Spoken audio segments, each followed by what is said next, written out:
I'm Al McFarlane. Welcome to The Conversation with Al McFarlane. I'm glad to be here with you and glad to have you along as well. Today is Monday, the 28th of August, 2023.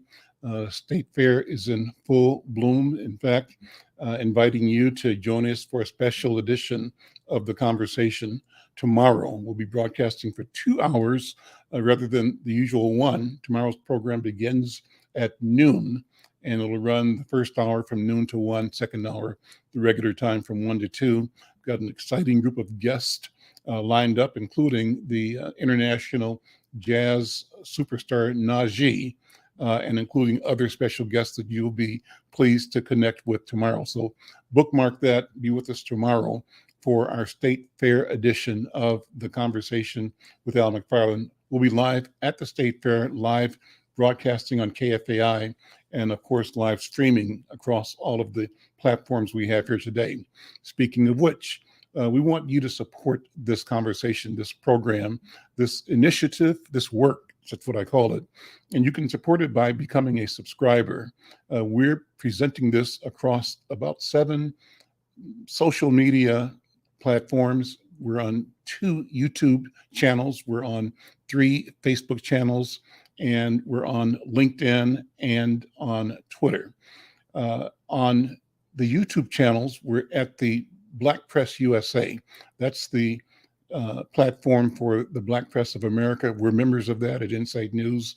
And through that, we connect with 200 Black newspapers around the country and thousands of people that are connected to the Black Press mission in this country.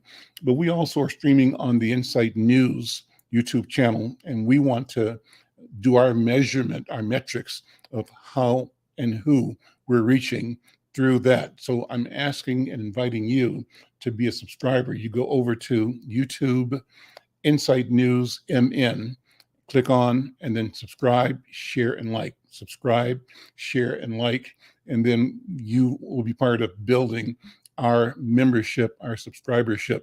Got about 500 people so far, less than that. We want to get to 1,000. Every click counts, yours counts. So do that today. Help us get to this interim goal of getting 1,000. Do it right now. Before we begin today, we want to let you know that we continue to work with the Minnesota Department of Health, encouraging our communities to stay aware and to get tested, to do prevention about COVID-19. While there's no state of emergency anymore, the pandemic is declared over, the threat for COVID-19 still exists. And one thing that you can do to connect with and get resources and information about COVID-19 is check out the Minnesota People of Color Pride presentation. They're doing a back to school bash on September 1st. There are going to be school supplies and giveaway, food, fun games, free haircuts, all happening at 2517 Golden Valley Road in Minneapolis from 10 a.m. to 1 p.m. For more information, 651-775-5733. As always, practice, follow the protocols, wash hands, just be aware, and together we can keep ourselves and our families safe during COVID-19 and the upcoming flu season as well. Well, I want to begin today's program by talking to a friend and a leader in the community. We've talked and worked together for a long time. Al Flowers is here, and I asked Flowers to come on to give us an update on the work that's being done by the communities against police brutality and the unit. Well, that's not the right one. The Unity Community Mediation Team. Flowers, Mark Anderson, Reverend Ian Bethel, and others have been in ongoing engagement with the Minneapolis Police Department about how do we get to accountability. And that's what I wanted to talk about first today. The recent announcement was that last week the UCMT hosted a training, this is last Monday, August 21st, to tell people how to file police conduct complaints. And they did this in partnership with the Minneapolis Civil Rights Department. And that training is part of the settlement agreement between the Minnesota Department of Human Rights and the City of Minneapolis. The intent is to correct longstanding abusive practices by the Minneapolis Police Department. And so these multiple trainings took place in the African American, the Native American, the Somali, East African, the Latino, and LGBTQ communities starting then, but they'll continue through Labor Day. Well, Al Flowers, brother, good afternoon. Good to see you. Welcome back to the conversation. Hey, thanks, Al. And it really is a pleasure to be here to put out information to our community about what we've been doing. And you see, I'm following your health department protocol. I got a couple of sick grandkids over here, and but I'm taking care of them, so I got to do what I got to do. But Al, let's sit on that for a minute. I really appreciate you being willing to share that, because it's really important. And even in our families and our personal, that's where really the line, of responsibility is you are taking care of children, infants in your house, right? Yeah. And because they're sick, you have to make sure that you are doing and following the protocols in your own house. I think that's important. Yeah, Al, because they don't care that they sick. They're nose running, and they running up on me. I'm saying, hey, y'all, it's a different world now, y'all. But I can't stop them from jumping all over me. So I got to do what I got to do to try to make sure I'll stay safe, so I can keep watching them. Great. Well, I'm glad to see you doing that, and that's the right example. And this is the right place to show that, Brother Al Flowers. So talk about the work that you guys are doing at the Unity Community Mediation Team. The training last week, what was that about? What were the outcomes, and what's lying ahead?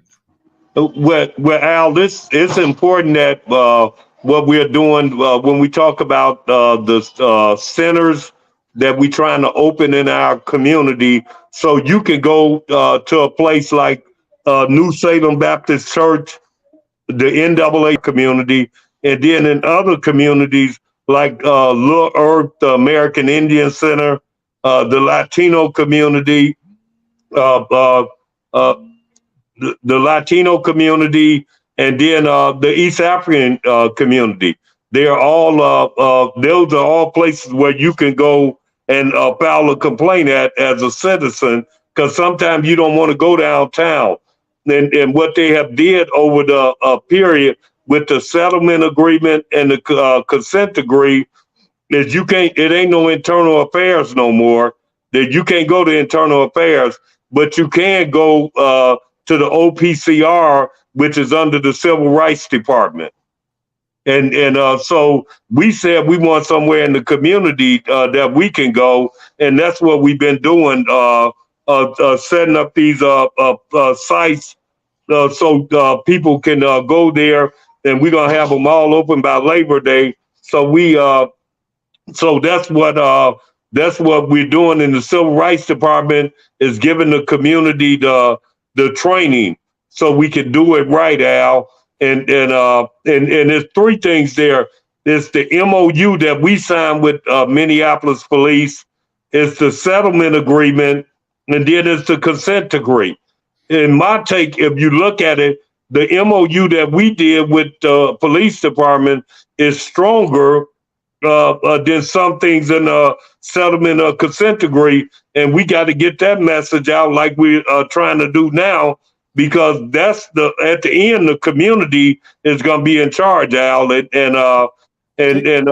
we gotta know when the DOJ leaves and the Human Rights Department are out in 4 years. Then it's back to you, myself, and people to continue to say that we got these places we have to go, and that's what we're trying to build with the Unity Community Mediation Team, trying to build places where people can go. That's what I've been about, and it's a big deal, Al. They're having meetings everywhere, but when I go to the meeting, there's not a lot of people that look like me in the meeting, and we're the one that's being abused and oppressed, but we're not in those meetings, and for a variety of reasons that we always stressing about what else we got to do to keep living. Let's go through those three different items: the MOU, the consent, and one in the middle. You told me the settlement agreement. The settlement agreement. Let's go break them down one by one. But before you do that, Al Flowers, it would be great to give a general background so that people know that this is not something that just came up last year or last month. This is not just George Floyd. This is about a history of police abuse of Black people and Native people and people of color in Minnesota. And I tell people that you have particular authority because you yourself have personally been the victim of abusive policing, at least on a couple of occasions. And so do this for me, Al Flowers. Talk about your personal story, but use that to describe what the general environment has been that all Black people, many Black people have experienced, felt, or feared. Just the background. Well, Al, over the last 25 years, I would say I had not one, not two incidents, but 5 incidents of being assaulted by police in Minnesota. I've had 5 incidents, and 2 of them, the ones I hate the worst, was one when I say the 5, and then don't let me leave my daughter out, when she was coming home from the park, from King Park, and she got assaulted right in 2 doors from my house, and so when those 5 incidents, one was here, the last one was in 2014. One happened at the Minneapolis Urban League, but the last one here at in 2014 was one with my daughter, a situation with my daughter, where they came to say they was gonna arrest her, but they didn't have a warrant. I asked them, what are you coming here to arrest her for? And then I got assaulted there. And those, I bring my daughter, my oldest daughter and my youngest daughter, both seen me get assaulted by police. And so that's my history. And I go back to the mediation team. Well, when we did it in 2003, I was assaulted right while we was doing mediation. Mm-hmm. And so a lot of people wonder, why would you fight to do this? Why would you fight? And they did this to you. Why ain't you on the other side saying burn it down, abolish, defund? And I said, I won't put myself in front of our people, Al. I could go out there and I could be a high profile person out there saying, yes, they did this to me, but it would be detrimental to my community if I did that, because I would be saying ain't no problems in our community with violence and crime and things like that. So I couldn't do that. And even though it sometimes it hurts me that I have to defend sometimes when they still doing wrong right today. We still file complaints. We file complaints about what they're doing right now. Al, they still tried to hire police with a background of beating people in Virginia. Yep. And things like that. And then we got to find out ourselves. They don't tell us, we have to find out. And so that to continue to try to work with them when they don't really want to work with us. They really don't. The police system ain't made to work with our people. That's not what they do. It's made to keep us under control and things like that. And I know that. So that's why doing this, I'm just trying to guide our people to the right space, the right spot. I'm gonna take this down, but the right places for us to to move our agenda, because if we don't do this, just Spike Marks told me, this is a lawless society. And so it doesn't matter if we think we don't need the police, we do need them. And it's how we work with them and how we going to talk to our community who's been abused out to do what I'm doing.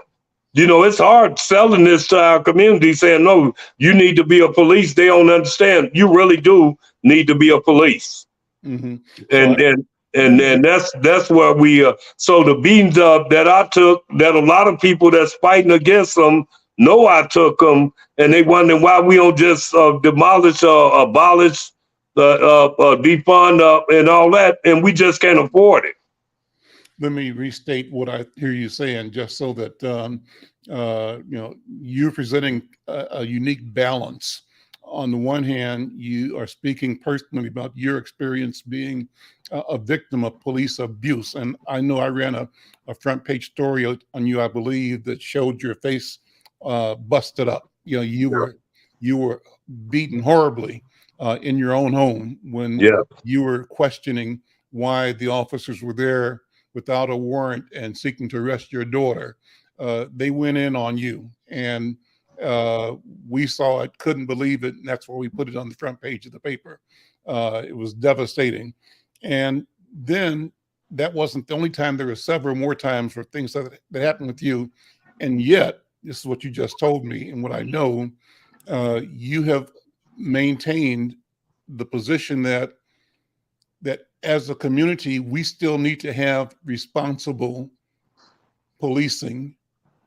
And what you stand against is irresponsible, cavalier, racist occupation of our community. And you want to get rid of that, but not get rid of the need for and the appropriateness of responsible law enforcement officers in our community. And you want our people to embrace the right doing officers and work with them so that they can support our quality of life, our desire to be able to walk in our neighborhoods without being shot at or accosted, or without fear of being robbed, or our houses and property being you know, under siege. And so you really are expressing a balance and a belief that at the end of the day, we have to be responsible for making the police department the kind of police department we want, that is consistent with our sense of our own dignity, and which is consistent with the law, but which is rid of abusive cowboy mentality, where some cops think they can do what they want to do just because they feel like it, even when it's illegal. Am I saying that the right way? Absolutely, Al. And we have to speak up, because nobody else is. And let me just give you an example of why African American, our community that we advocate for all the time, have to speak up. When the Justice Department came in, they came in and they said African Americans and Native were discriminated against. They were the one that was pulled over. It wasn't no other community, although ours is diversified with all communities, as we always do, right, Al? Mm-hmm. It doesn't matter if you GLBTQ, if you East African, Latino, African Americans would normally, and that's the way you operate. You're gonna make sure those communities are took care of. But when the Justice Department came, they talked about the discrimination, but the cases they brought up, when Merrick Garland, the U.S. Attorney, was a great time to lift African Americans up. But what did he do? He came in, made the announcement here in Minnesota, and he talked about the two cases he talked about with what happened in discrimination against our East African brothers and sisters in Somali, about something in Mogadishu. Some officer said, y'all could go back to Mogadishu. The other one was Justine Diamond, the white woman that was killed in Southwest Minneapolis by the Somali officer. What I'm saying about that, they still, after they know that we were discriminated, They couldn't say it was African American people that's been here, descendants of the enslaved people, or they couldn't say anything about the native. They used a Somali case and a white case to say that's why they're fighting it. And that really, all the work that we've been doing, that Spike Moss, the Ron Edwards, the Clyde Belcourt, that we've been fighting about what they were doing, they still couldn't mention it on that big stage that it happened to us. And some people missed that. Some community, they loved it, but when I told them, they knew that was wrong, but that's the way the country, that's how they look at us. That's why this fight is so hard, and it's not going to end in our time. They're going to still be fighting when we get through, Al. So we got to address that. We can't let you come in and say they discriminated against us, and you don't talk about us when you saying you bringing a consent decree into this state.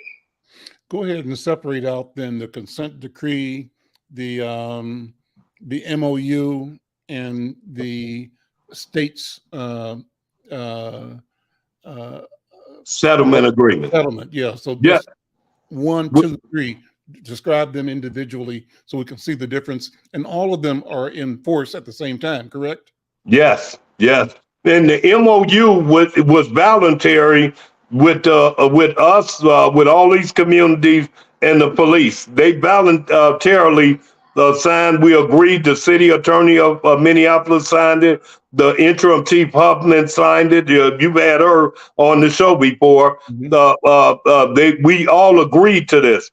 But in the midst of that, the Human Rights Department was doing their agreement and their settlement agreement, which really, Al, here's a Human Rights Department that really, and they were in our meetings too, but this is a Human Rights Department that we went to when we were being abused 20 years ago. We was telling the Human Rights Department. So when they were doing it was in secret with the city.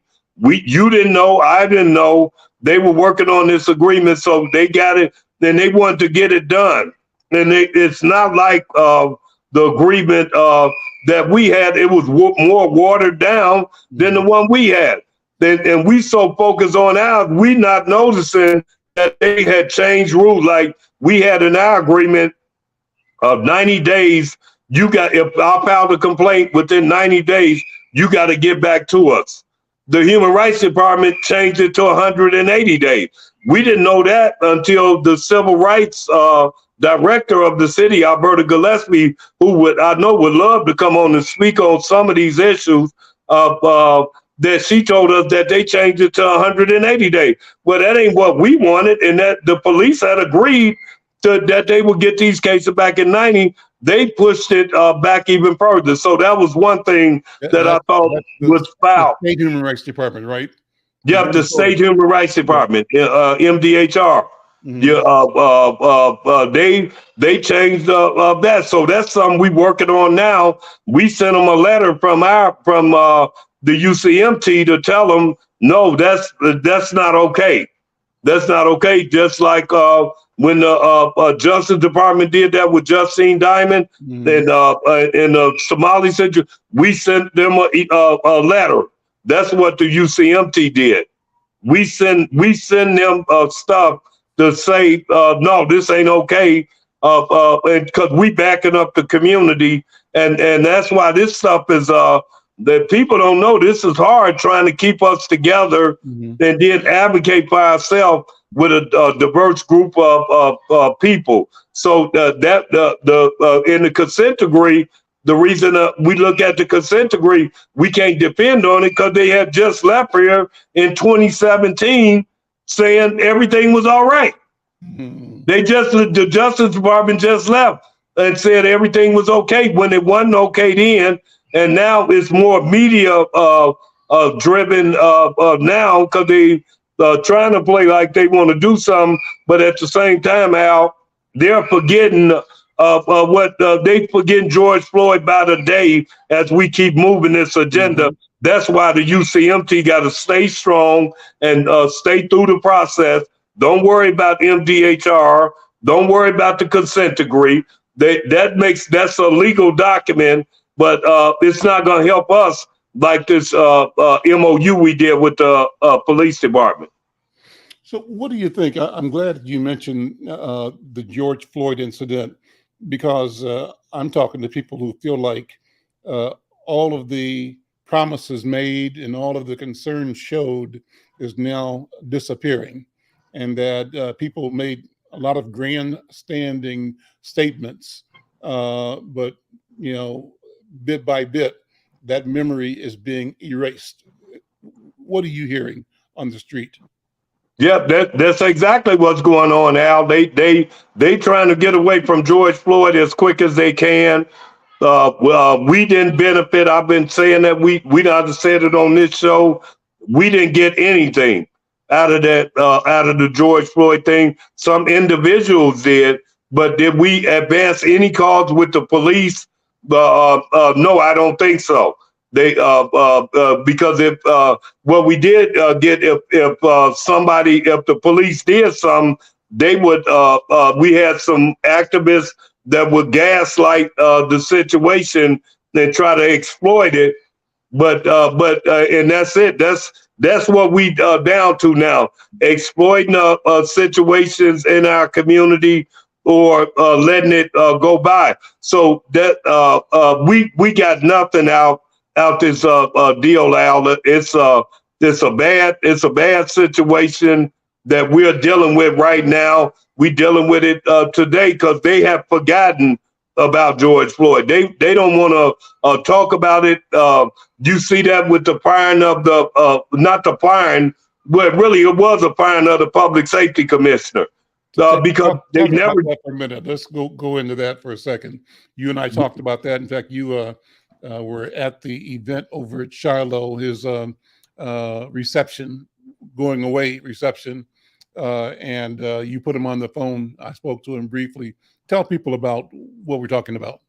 Yeah, the public safety commissioner, Cedric Alexander, was brought into Minneapolis to deal with 5 different issues in Minneapolis: the fire department, Homeland Security, the Office of Violence Prevention, and the Minneapolis Police Department. And there's one more that he was supposed to be in control of. Mm-hmm. The mayor hired him, I'll say it, as a black face to keep everybody calm. And then when he did it, he didn't give him the job to deal with the police. The mayor ended up, because in the charter, the police chief goes to the mayor. That goes to the mayor. Well, the mayor knew that when he brought Alexander in. This was a renowned brother that been all over the country, and the mayor brought him in and didn't give him the job, Al. The police chief never reported to the public safety commissioner. And that's one of the reasons he left, because it was incidents about like this Timberlake hire that he did. Mm-hmm. And the public safety commissioner didn't agree with it, Al. Mm-hmm. But he couldn't do nothing. Mm-hmm. Because the mayor is in charge. Now the UCMT team met with the mayor about Cedric Alexander. We said, hey, hold up, now you discipline him for just going on social media, but then the chief was not truthful, and I'll say that over and over again.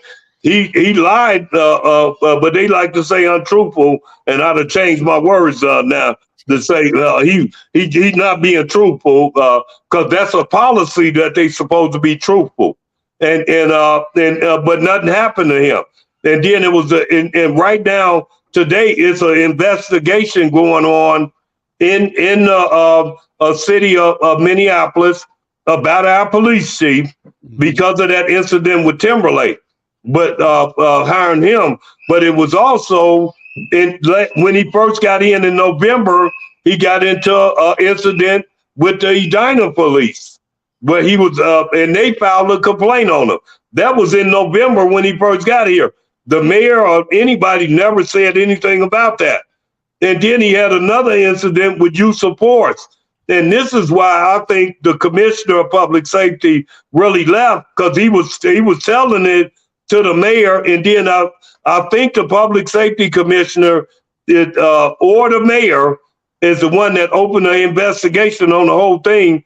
And then Channel 5 News reported on it. Now everybody is looking, saying what we talked about in April. It got to hit the white paper or the white news. When we telling you it happened, and in the black media, you playing like it don't mean nothing. Soon as the white Channel 5 News the Star and Trip these papers, then you say it, and you're behind almost a year.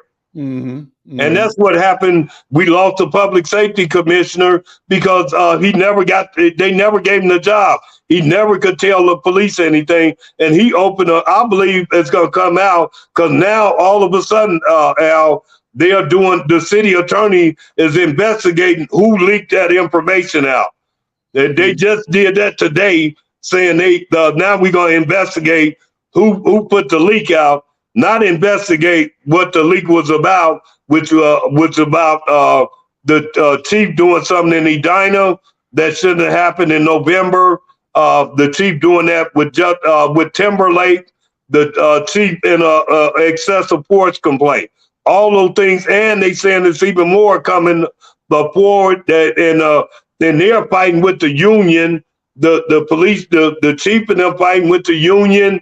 The mayor is trying to cover it up, and you got us in the middle that's working with the union, working with the police department, because we don't have time to get in the argument with what the chief is doing right now, which is some of the stuff just not correct. But is the mayor gonna move him? I don't think so, because he, you lost your public safety commissioner, and now you did this here. Then the mayor keeps distracting by putting something else on the news, so you'll forget about what just happened yesterday. Talk about Timberlake. What was that about? Timberlake was an officer in Virginia that beat up African-American male, a mentally ill male, and tased him and did all these things to him.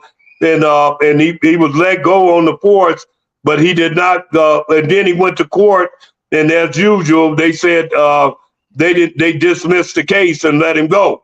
And then he came up to Minneapolis to get hired here, and then they had the meeting, and the chief was in the meeting.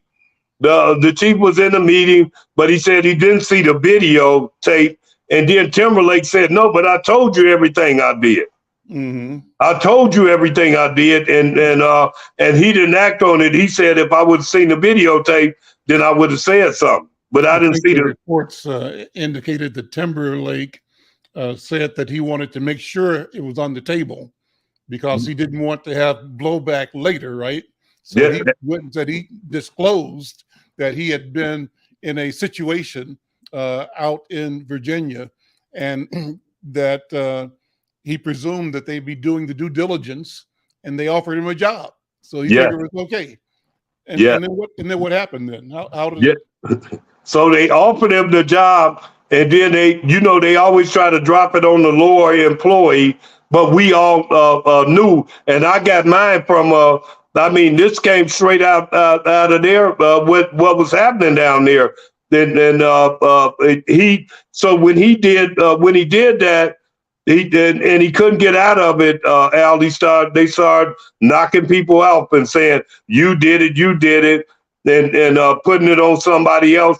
And really, it's but the public safety commissioner or the mayor, one of them, it's an outside investigation going on right now with a private law firm that we just finding out today that it was a private law firm, and we should get more of that information as we ask it. And Timberlake told, not only did Timberlake told the union came out and said that the chief was in the room, and not that just us, PBS News was saying, no, you were in the room. So he told news reporters and everything. Then that's why everybody's saying, well, it's not balanced how you treat the African American, which was Commissioner Alexander And then former Chief Rondo, remember, the mayor disciplined Rondo for coming out and said, we do need police, because he shouldn't have said it in his uniform. He shouldn't have said it. And he disciplined those 2 black officers. And then everybody is watching this.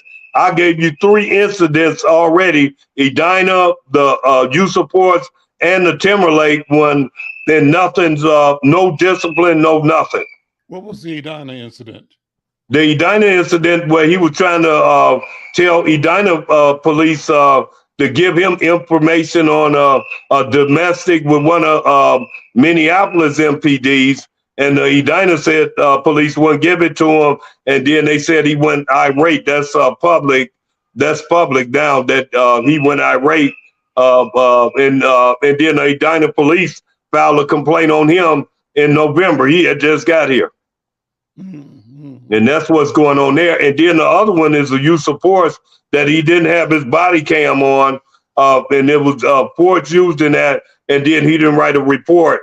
And then the one we keep talking about, Timberlake, is one that that he told Timberlake that don't worry about it. If you keep your nose clean, I'll get you through, and I'll make sure I work with you. And he said all that and then say, oh, but I hadn't seen the videotape. But the guy had told him because he knew it was going to come up. He knew it was going to come up. And then after that, then they was going to hire Storley, Al, and you'll know this. Storley was the officer that shot Dewey Knowles. Dewey Knowles, remember, that was the biggest lawsuit settlement with Dewey Knowles. And Storley was on the department. And he had applied to be an investigator, and he made it through the chief and them too. He met so they weren't really trying to stop some of these horrible officers from getting in. Mm. So what does that leave us now? So back to the dilemma. On the one hand, I think you want to let people know that, and I want to let people know that we, as a community, are not anti-police. That we have not been calling for defunding the police or abolition of the police, but instead we've been talking about justice, about fairness, about equality, and about equity. And we've been talking about having the ability to know that our lives matter, our voices matter, our interests matter, and that we have a voice that is part of the development of policy and practice around public safety, that has been ignored historically as part of what I would describe as supremacist white arrogance. But we as a community are not standing for it anymore. And so therefore we raise our voices. What do you think? Yeah, absolutely, Al. Your same line where you talk about misery, you talk about misery,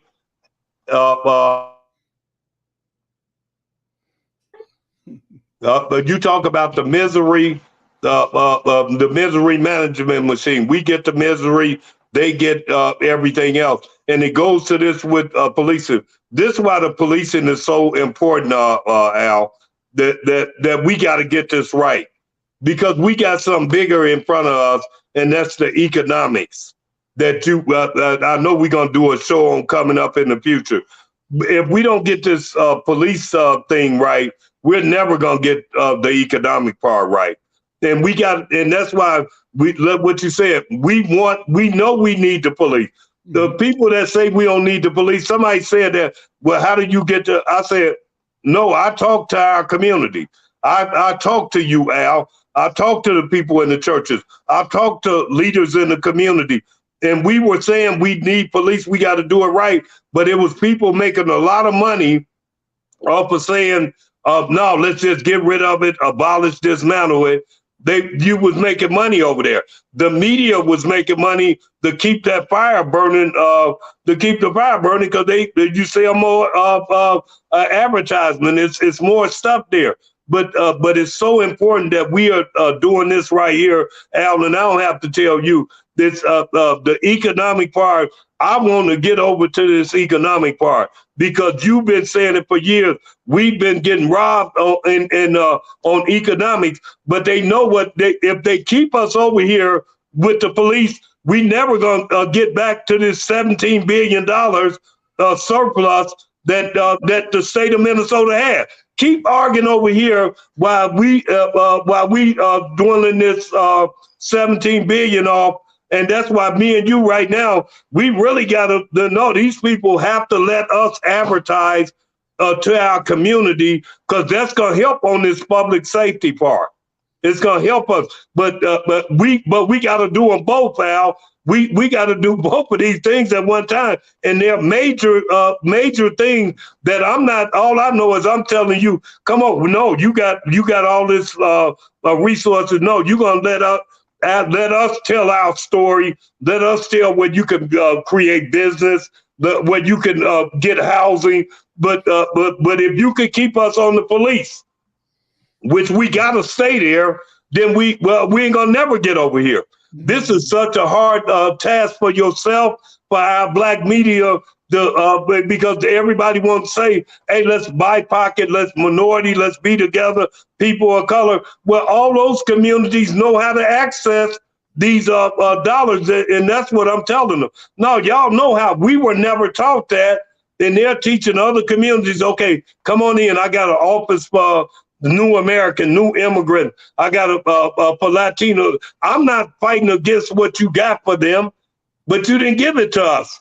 We had to wait on, you, Al, the spokes in these different black organizations to tell us.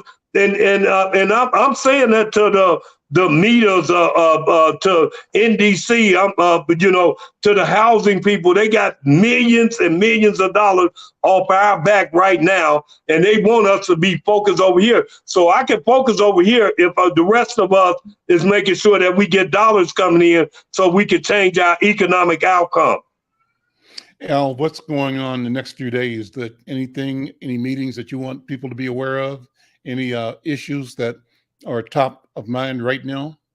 I would say if you want to know about law enforcement and what they're doing with the consent decree or the settlement agreement, it's on there. It's on the Justice Department website. It's on a state website.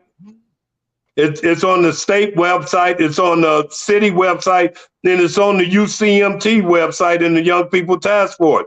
You can, if you want to know about police, or you can do this listening to this show, or you could call me. I would tell you anything, because we need help over here to say that we are right, because we got a lot of people saying, no, just let it go. But they don't have the history that we have with the situation now. They don't have the things that we done did. And we need their help, because I'm telling you, I shouldn't even be focused on this. I should be focused on that the government had $17 billion. We want our fair share. Senator Bobby Joe Champion, the president of the Senate, it didn't go the way we wanted to with the disparities, but he put the equity there. And if we don't focus on this equity, if we don't communicate this equity, it's gonna go by us. And that's where I'm at. Let me throw two things out to see what is coming up from the streets. Number one, what do you think ordinary people in our neighborhoods are thinking about Trump being indicted? What's the feeling about that? Does it matter, or is it real? I think that's another distraction, because the man got 93 indictments, felony, a lot of them felony, Al. He got 93 indictments. He paid a $20,000 bail. He a billionaire. 200,000. Yeah, but he ain't paid but 20. He got the low. Okay. Yeah, he got a 200,000. He paid 20,000. He told that, he can write that check anytime. I can't imagine having two indictments and with what Trump has did. And I'm afraid that at the end of it, there's going to be one white juror that say he didn't do it anyway. That's the strategy. And we went through the exercise for nothing. The last question is Alabama, Montgomery, Alabama. What are you hearing? People in the neighborhood talking about the incident at the boat dock. What are you hearing? But at the boat dock, I heard it's a long time coming, but the change gonna come. That you ain't just gonna beat us right there in front of us on the boat dock. That's what I heard. Most of us were like, yeah, no, because seeing him get beat up at the beginning and seeing us come to his rescue, and seeing the young brother swimming across the water. We don't want to see nobody doing that violence, but when that happened, that was like a proud moment for if you're an activist and you out there, you like, yeah, I'm glad they didn't get away with it, because they would have got away with it if our people weren't there to say, no, you can't do this. Al Flowers, brother, thank you. Always good to talk to you, man. Yep, and Al, I look forward to the economic show. I'll talk to you, but I had Dorothy and Renee and Senator Champion and Deed on yesterday, and they need to be. And I told them they need to be over there. We need some kind of a deal to get this information out. All right, Al Flowers, thank you so much. Okay, thank you, Al. All right. I'm Al McFarlane. This is The Conversation with Al McFarlane. It's always cool and insightful talking with Al Flowers, and kudos to him for his persistence and his keen analysis and his commitment to action. He called it being an activist. That's what he is. I call him the field marshal of the movement here in Minnesota. Well, let's pivot now for the balance of the show with my regular meeting with the Insight sports editor, Coach Leah. Coach Leah, who produces the podcast, the show, After the Whistle, the live stream here on our channel. Coach Leah, how you doing? I am wonderful. It is good to see you, my friend. Thank you. It's always good to see you on these Mondays. Now, did I tell you that I make a huge exception hanging out with you on Mondays, because my Mondays are considered my me day?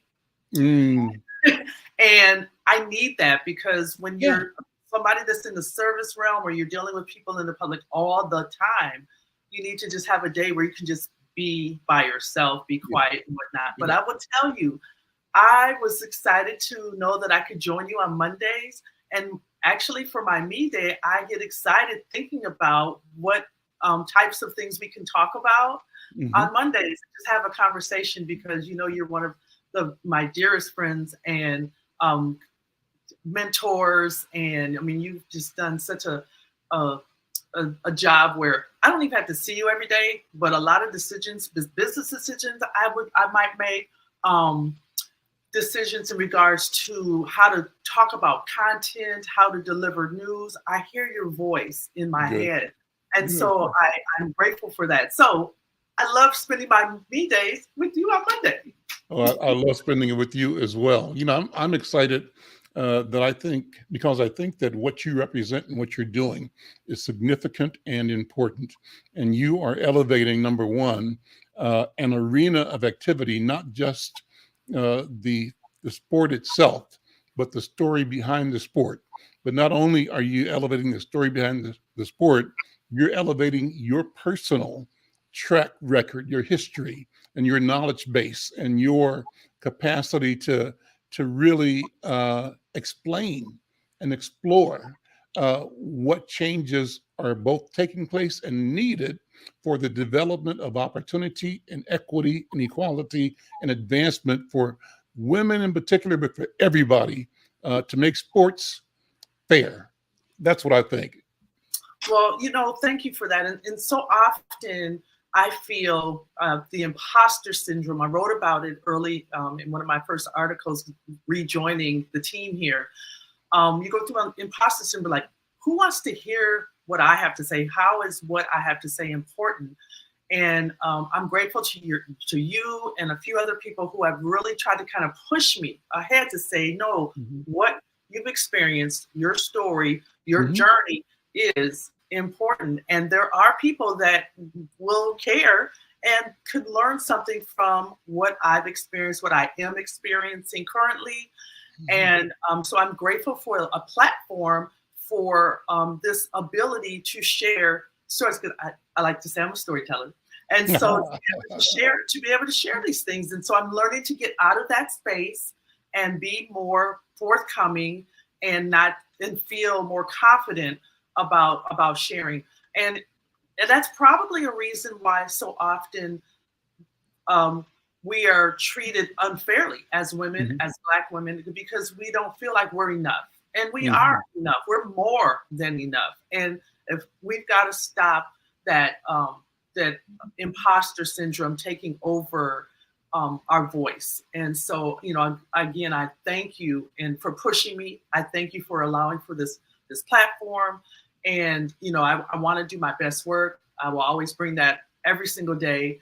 And so with that being said, there is Coach Leah's After the Whistle will be going into season 2 very soon. We're going to have a hiatus coming up. Season 1 will be wrapping up next week, our day after Labor Day episode.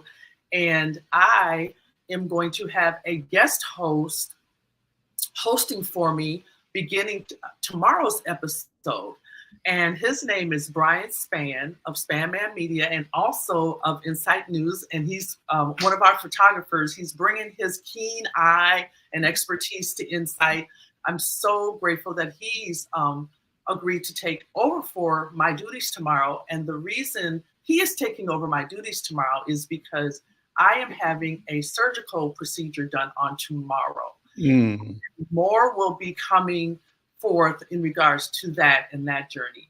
And just as a tease, let me just say this, again, so often as women of color, the things that we are going through health-wise, the things that we are enduring on a daily basis, we push it aside way too often because we're caring for our families, we're caring for the community, we're caring for others, people that we don't even know, and putting that as a priority before our own health. And we've got to stop doing that. We've got to start paying more attention to our bodies. I am doing that. I'm taking care of me.